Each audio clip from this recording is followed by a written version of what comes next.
Good evening, ladies and gentlemen. Coming to you live from our comfy couch here in the outskirts of the internet. This is the Gaming Saloon Reviews for September 2nd, 2023. For the host, Peacemaker 2448 and Ramp It Up Salon. I totally didn't hit the TGS scene on accident. Apparently, we both are doing it today. So it's more Zed. It's actually our second to last week of Zed. We only have one more week. Yeah, and I don't know how I feel about it. Oh, this week's episodes? Just almost being done with it kind of deal. It doesn't feel like we're done, don't it?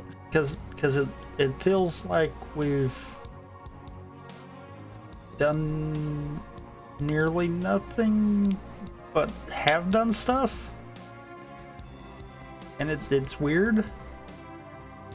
That's what I feel like with Ultraman sometimes, where it's a case of you get a really good start, and then you do some character stuff, and then some like one-off episode stuff in the middle, and then it's a race to the end in like the last like 5 or 6 episodes.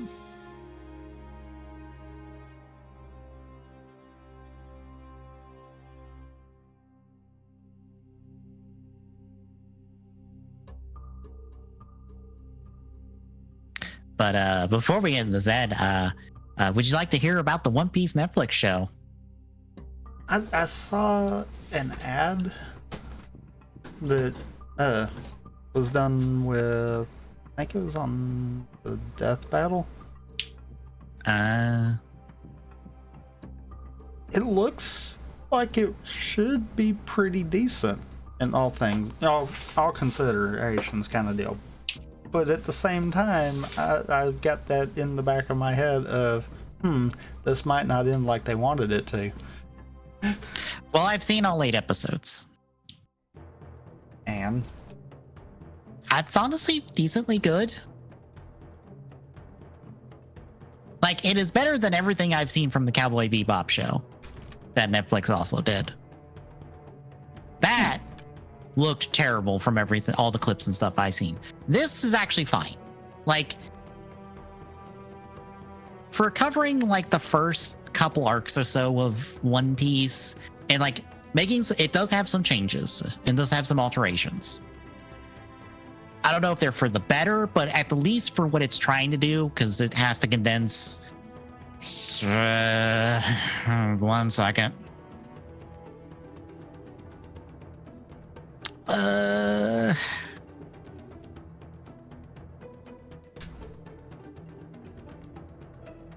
About 95 chapters of a manga, or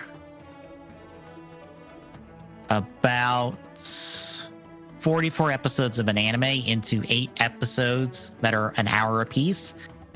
It does what it needs to do to get there.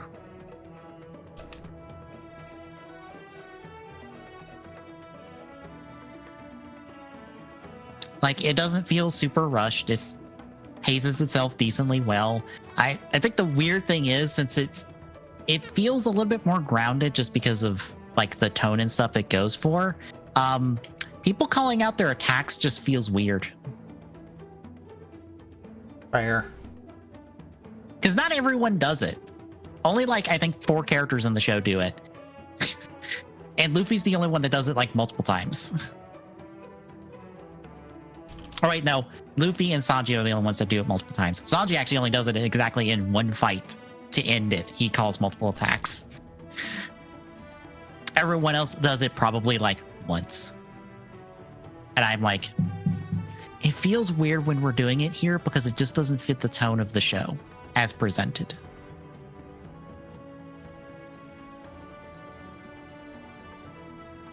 But otherwise, it's fine and works. And all credits to Luffy's actor. He is pulling his load to make Luffy work, since, you know, Luffy is the shonen protagonist.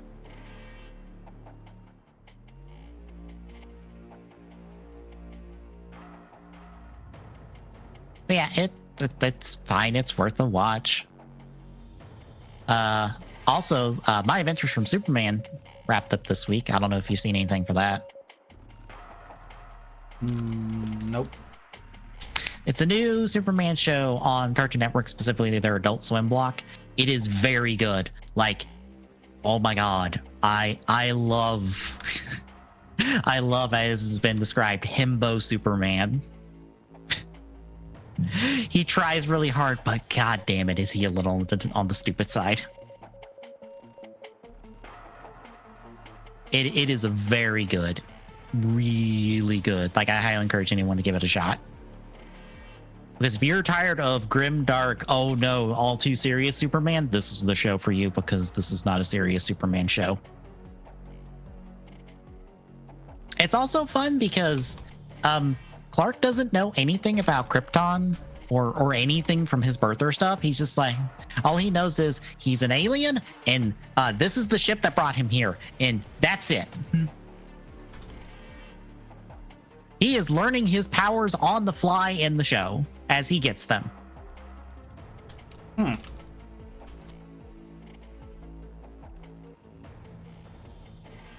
So it's a very nice, like, change of pace for a Superman story. But again, it's really good. I encourage anyone to check it out. Hopefully they keep it going for a season 2. But that's all I got. We've got 17 through 20 of Ultraman Z. Any thoughts before we get into the episodes themselves? No. All right, then. We kick off with episode 17, Belial Rock. So, Barossa is back. Well, a brother of the Barossa we've already murdered is here, and he's here to murder Zed. And he does kick Zed's butt a lot. Like a lot. Especially because the Belial Rock gets knocked away, and then Barossa tries to take it, and Belial Rock's like, what will you do if you take me? And he's like, I want to murder people. And Belial Rock's like, that's cool. I'll go with that. That's fine. And then eventually he gets bored because it's like, you're boring. I'm leaving. Goodbye.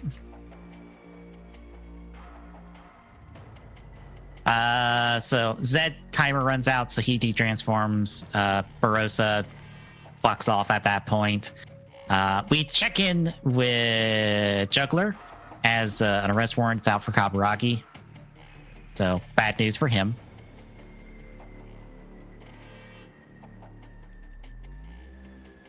We see that Belial Rock lands in the nearby, and Barossa and Haruki converge on it and fight for a bit to try to get it. But then Juggler shows up and takes it for himself because he tells Belial Rock, he's like, I'm just kind of a wandering, chaotic gremlin soul.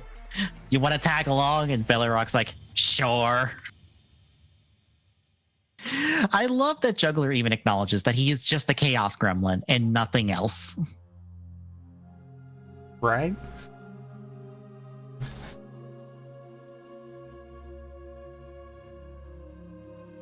So he has Belial Rock now, much to Haruki's chagrin. But then Barossa grows large. Zed has to fight it. Doesn't go well. Yoko shows up with Wyndham, fights it for a bit, but then gets knocked out, and then is used as leverage against Zed, even in their Delta Rise form. But eventually Belial Rock's like, you know, I like Haruki. I think he's neat. I'm going to go help him. And Juggler, who's, in his human disguise at this point, is just like, but don't you want to stay with me? And he's like, nah, I'm cool. But I won't tell them who you are because it's more fun. It's like, we have 2 chaos gremlins now. Yes, we do. Again, this is part of the reason why I like Delta Rise, is that Belial Rock is this much of a character, but also they just take Belial Rock away from Delta Rise and just make it a Zed thing. And so I'm like, a way to make Delta Rise less important.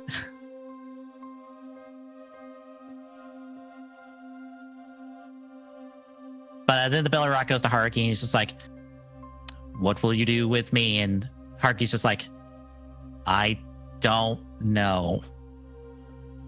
But if you want to help us fight, I'm cool with that. If you are. And he's like, you know what? You're green. You're new. But you'll probably do something really cool. And I want to be there when you do something really cool. So I'm with you. I also love that all this is directly to Haruki. Zed's not even in the conversation, even though he tries.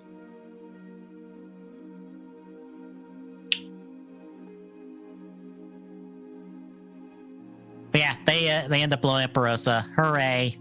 But at the end of the episode, the alien that's in Kaburagi transfers to the captain of the security force with Storage, and just leaves Kaburagi to get arrested and thrown in jail.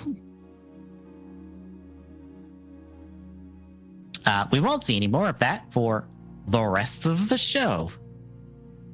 Or not the rest of the show, but for a while.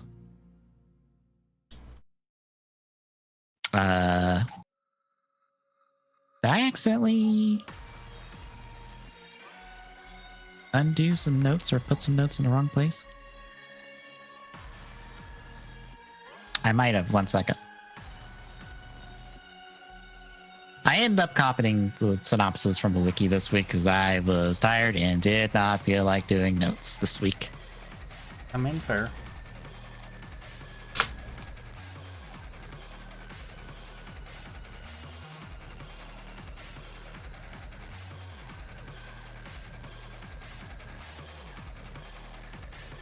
Okay. I might have just took them out accidentally. Because I know I double posted like 18 notes into 19. I must have like pulled those out when I did that. But anyway, that takes us to episode 18, Re-Challenge from the year 2020. So Haruki and Yoko try to go fight Pagos, who's just shown up randomly, until it just goes poof. And it's like, that's probably not normal. As it turns out, a lot of people are getting poofed left, right, and center. And we find this out after Haruki runs into some woman who remembers an old Ferris wheel running from being as a kid. And when she finds out that Haruki's there to, kill monsters and stuff, she's like, kill me because I have a monster in me. And then she runs off. You can probably see where this plot is going.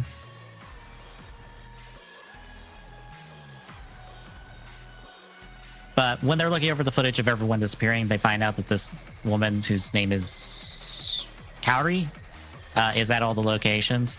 So they go to look for her. They find her, and turns out she's a mon, and she has an alien fused with her, Kemmer, that's been kidnapping people for like 54 years.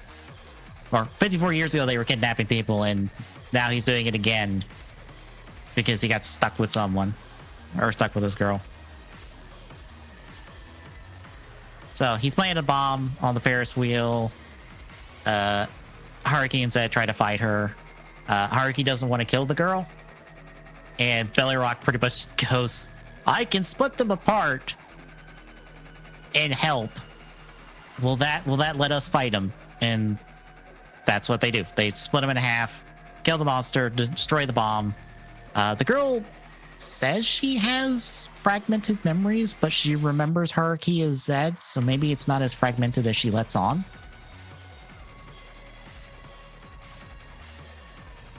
I'm not sure.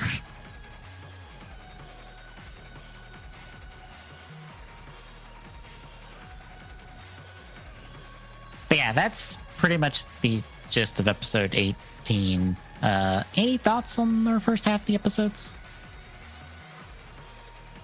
I mean, not really, kind of deal. Fair. Like, one just does fun things with Belly Rock. The other one is kind of an odd, like, horror movie episode, kind of. Like, kind of, but also, not really. Yeah. It just kind of is here as an episode of the show. Like, reading someone's review and stuff about this is all a sequel to an old episode of Ultraman, technically. Maybe not Ultraman, but an old episode of the franchise. So there's that, but on its own, it's just kind of eh.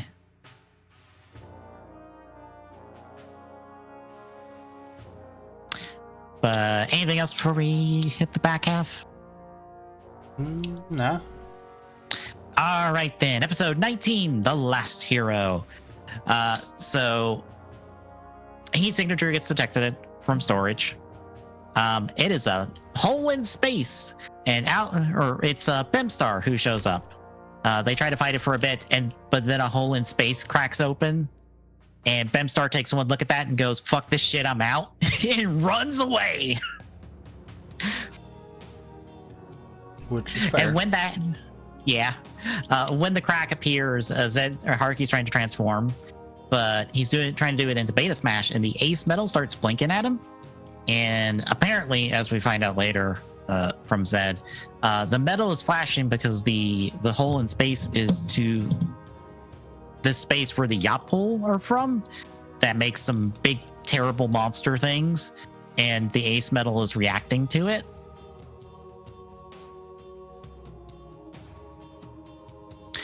But with that on the table, I kind of don't like that it's terrible monster. I assume it probably sounds better in Japanese, but it sounds terrible in English.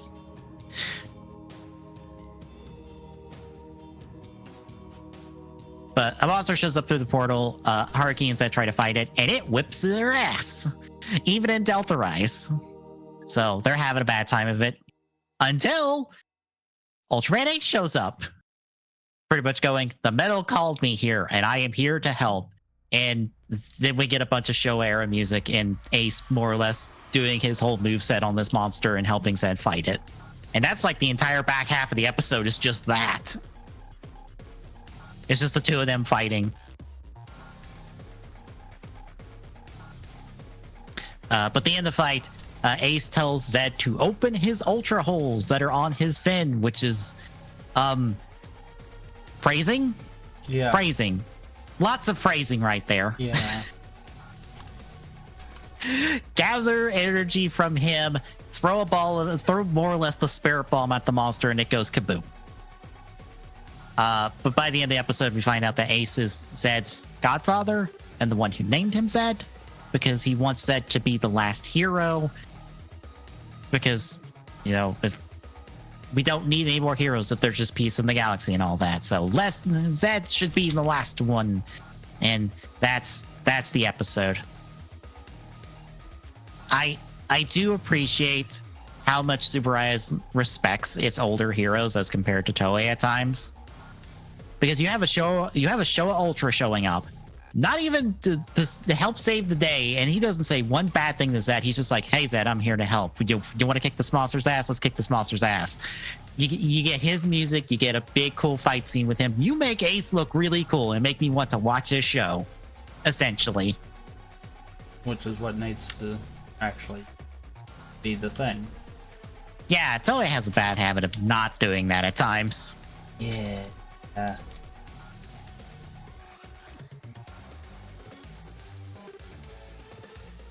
Yeah, that's episode 19. So to episode 20, To Care and What Lies Beyond. So Bako's on his day off. He's going to go hang out with his daughter, Ruri, who's a biologist and has created an artificial life form called M1, who's just a big monkey friend who just wants to have fun, essentially. That's all there is to him. I do appreciate how, I don't want to say awkward, but just how normal, I guess, the two of them are with each other.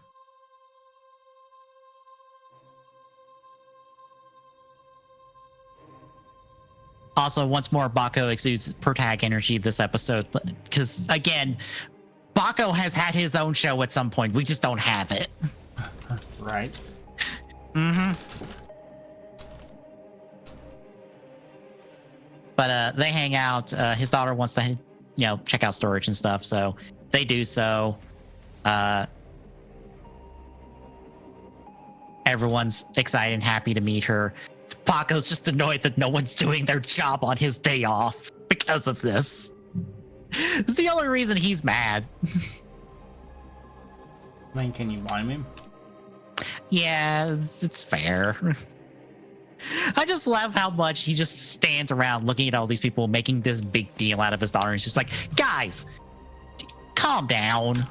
Do your jobs. What are y'all doing?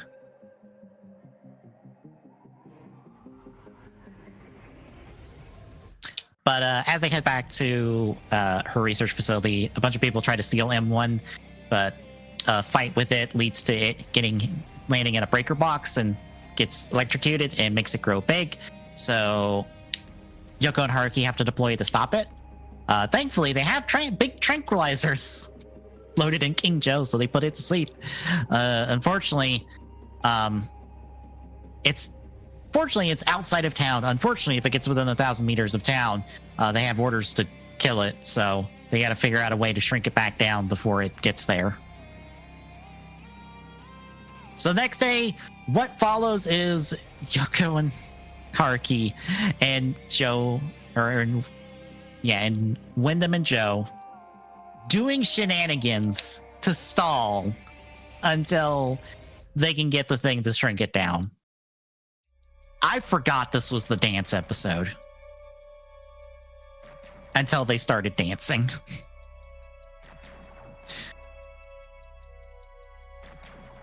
But they do a dance, they do shenanigans. Eventually, they get the thing, and Bako's like, I'll put it in its mouth, and hops a ride in King Joe, and stands outside of King Joe as it's just standing in front of M1 after Haruki's restrained it, and shoots the thing into it and shrinks it down. And hooray, the day is saved, and that's kind of the episode. So how do you feel about the back half? I mean, honestly, kind of about the same as the front half.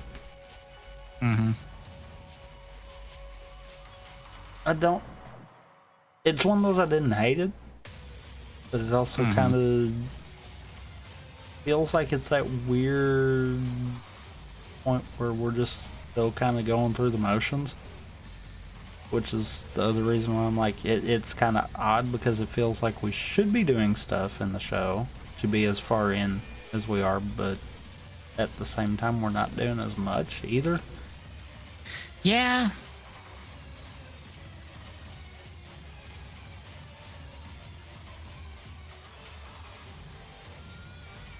Like, it's fine. Yeah. Yeah, I mean, I don't have problems with it, but at the same time, it's one of those, it's just odd kind of deal. Yeah. I think it helps that we're doing these this late in the show. Since I'm already invested in these characters, I don't mind watching a few episodes or a couple episodes of them just mucking about.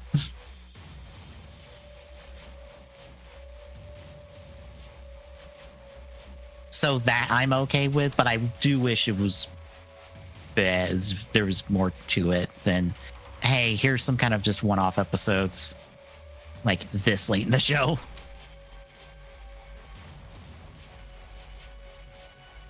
Yeah.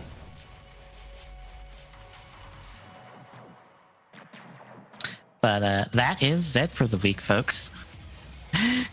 There's a look. It was the kind of like fillery 4 episodes, because next week starts more or less like the last 5 episodes of the show, and it's pretty much a run to the finish at that point. Because I was reminded watching the preview for the first episode in the next batch, like, oh yeah, we're racing to the finish, because yeah, this goes from here to here to here to here to, okay, yeah, we've got no stops from here on out.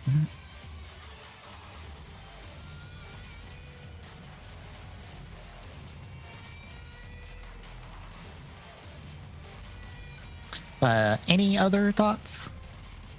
No. All right, then. Next week, it's the TGS week. We get to talk about the Mario Wonder Direct, because I forgot there was a Mario Wonder Direct this week. How did you forget that? I forgot to bring it up. I just forgot to bring it up yesterday. I watched it the day of, like after the fact, because I was asleep when it was airing. But yeah, we'll talk about that and other stuff. Question mark? Yeah. I would say probably a Nintendo Direct, but I think we already got our Direct for September with the Mario Direct. or the Wonder Direct, so I don't know if we'll get a proper one.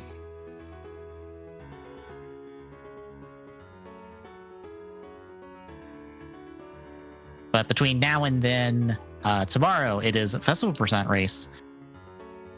Thursday we continue in Indivisible, and Friday we continue Payday 2.